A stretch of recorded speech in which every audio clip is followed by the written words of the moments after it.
అందరికీ నమస్కారం. మా ఛానల్ స్వాగతం. ఈరోజు చాలా సింపుల్, చాలా టేస్టీ ఉండే ఇన్స్టెంట్ కారా చట్నీ ఎలా తయారు చేయాలో చూపిస్తాను. ఈ చట్నీ ఇడ్లీ, దోశ, వడ, ఉప్మా అన్నిటికీ చాలా బాగుంటుంది.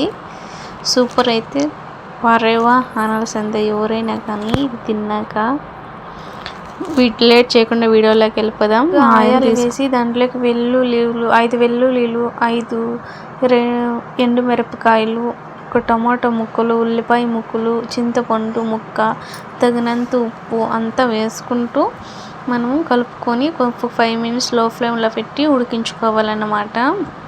ఆయిల్ అయితే సపరేట్ అవుతుంది. ఇదంతా ఆరాక మనము మిక్సీకి వేసుకున్నాం. ఇప్పుడైతే తర్వాత తాలింపు కోసం ఒక పాస్లో కొద్దిగా నూనె వేడి, ఆవులు, జీలకర్ర, మినపప్పు, కరివేపాకు, ఎండుమిరపకాయలు వేసి తాలింపును చట్నీపై పోసి రుచి మరింత పెరుగుతుంది. అంతే ఫ్రెండ్స్, మన ఇన్స్టెంట్ కారా చట్నీ రెడీ అయిపోయింది.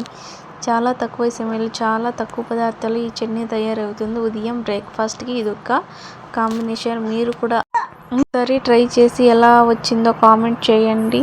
వీడియో నచ్చితే లైక్ చేయండి, మీ ఫ్రెండ్స్తో షేర్ చేయండి. ఇలాంటి మరిన్ని సింపుల్ వంటల కోసం మన ఛానల్ సబ్స్క్రైబ్ చేయండి మర్చిపోవద్దు.